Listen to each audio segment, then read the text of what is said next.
Good morning. Today is January 19th. This is the first episode of The Flip Side for 2017. And today I'm doing something a little bit different. I'm not interviewing anybody.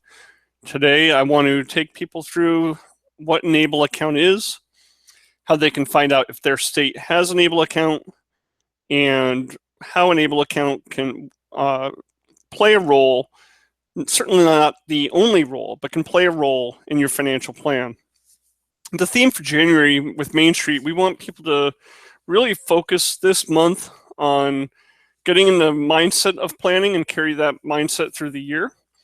What drove me to think about the ABLE account is this year my son will be 18.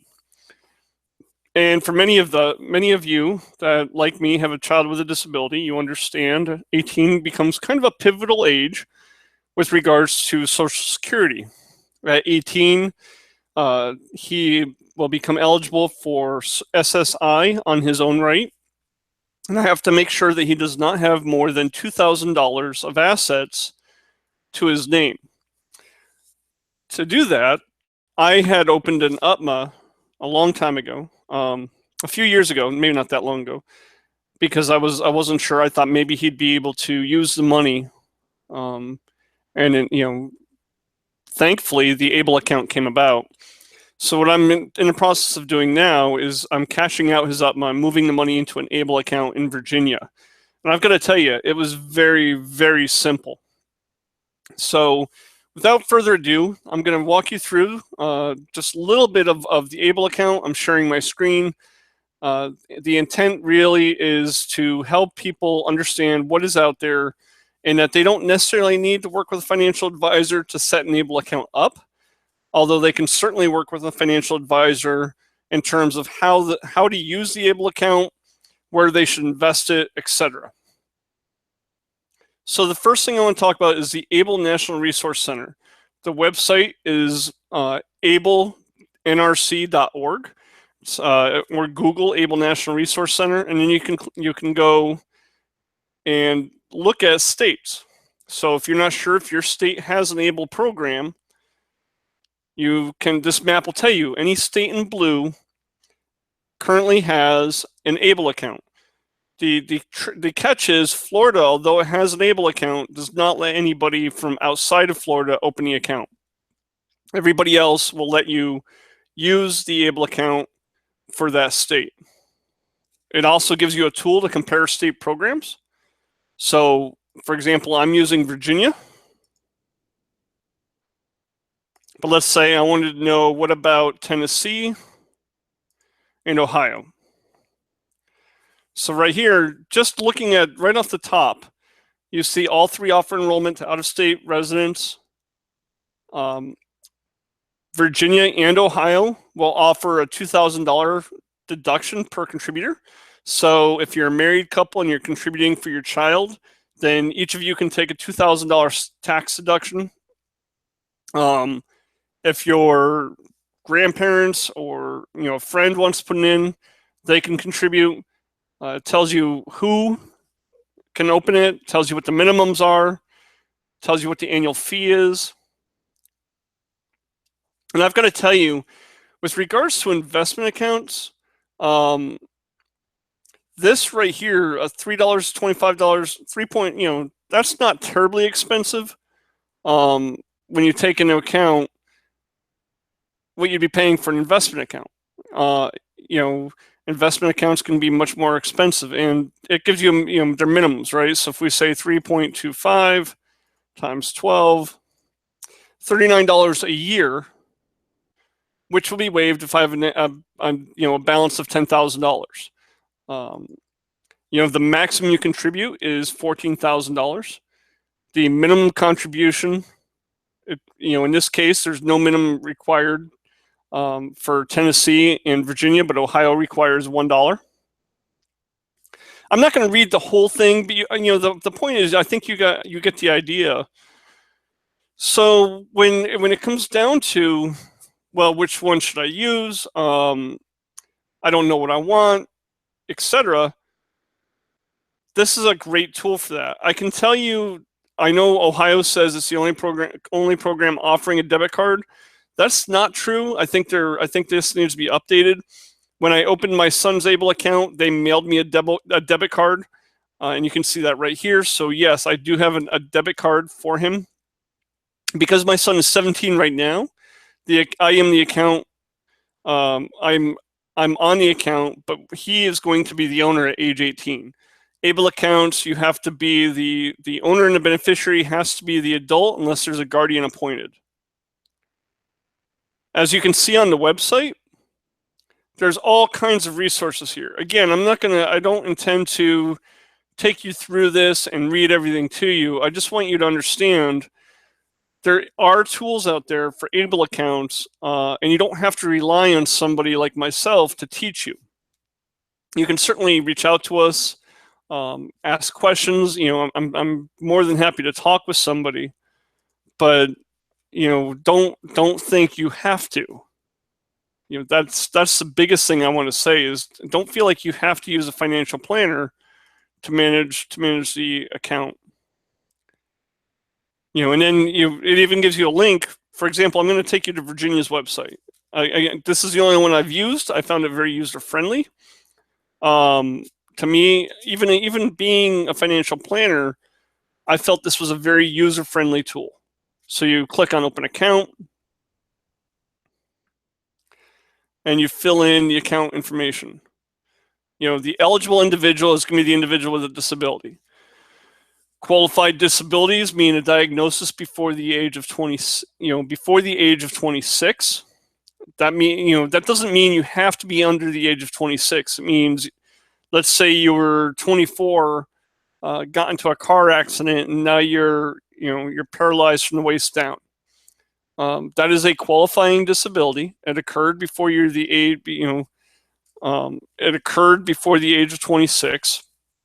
And if you're eligible for Social Security, then for SSI or SSDI, then you're eligible for an Able account. You can also get a doctor account. It tells you right here what you need to establish the account. For me, what I did is I opened it up for my son, and then it tells you, excuse me, it tells you right here the eligibility. For my son, he's going to be eligible to receive SSI. He's currently receiving SSDI because of my wife passing.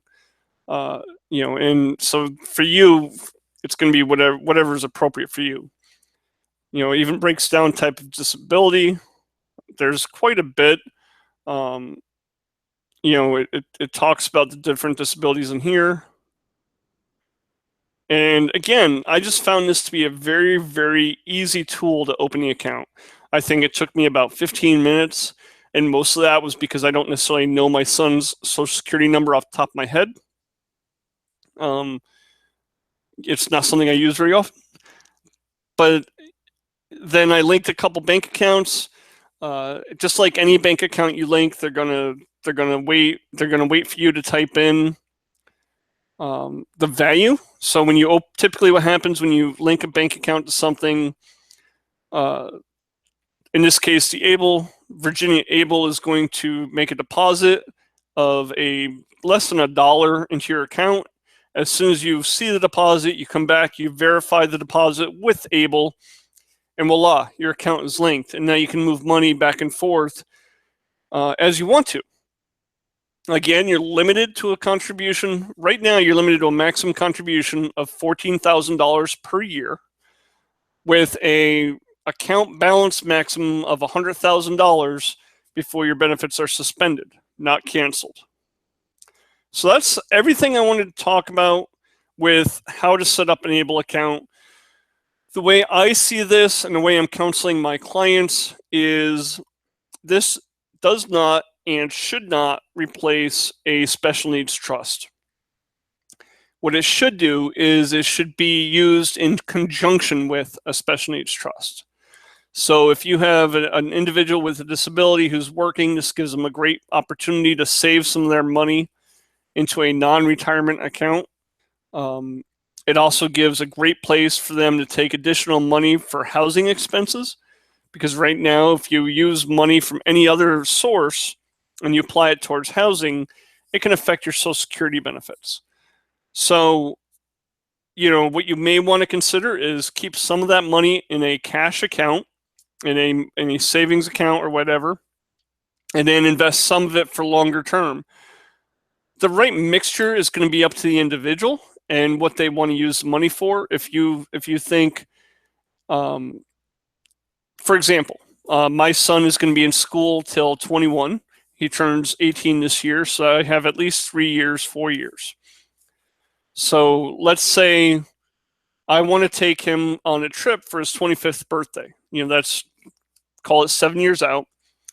What I would do is, for me, I would take the money and I would invest it in an investment account, and then I would just let it grow, because I would want to use that opportunity to have the money grow at a higher rate than it would if it was in savings, and then take the money out to pay for his trip. Qualified expenses, it covers, any qualified disability expense. So it covers a lot of different things, right? So the trip may be a bad example, but a better example may be if he wants to go to school. So I would use a special needs trust to pay for the trip, and then I would use the ABLE account to pay if he wanted to get if he was apprenticeship program to become a plumber or something, something similar. It can cover housing, as I said, transportation, etc. And then for investments, again, this is to me, it seems a very, very simple way to do it. They've done a very good job, in my opinion, of explaining what the different portfolios are and managing the money for you. So you don't have to worry about breaking down the individual investments. For example, moderate growth, it breaks it down and splits it up for you. So these are all great opportunities. Again, I'm on the Virginia ABLE account. Every state that has an ABLE account has their own website. I believe most of them are going to be as intuitive, if not more intuitive, to use. So please, if you have a child with a disability who is currently over the age of 18 or will be over the age of 18 this year, I believe that setting up an ABLE account should be on your priority list. If for no other reason than it gives them a sense of independence, and it's a great way to start teaching them about money and determining how much they can understand through the use of the debit card. That's everything I wanted to talk about today with regards to ABLE accounts. As a brief recap, I encourage you to check out the National ABLE Resource Center. And again, when you Google it, it'll take you to the website. I think this is a great tool. I can't say enough about it. I really, really like how well it's put together. It has a tool to compare the programs for you, so you don't have to hire a financial planner to do that. And you can sign up for emails and stay on top of what's going on. So with that being said, I encourage all of you to look into the ABLE account. If you have questions, please don't hesitate to email me or anybody, or the ABLE Resource Center. And happy 2017.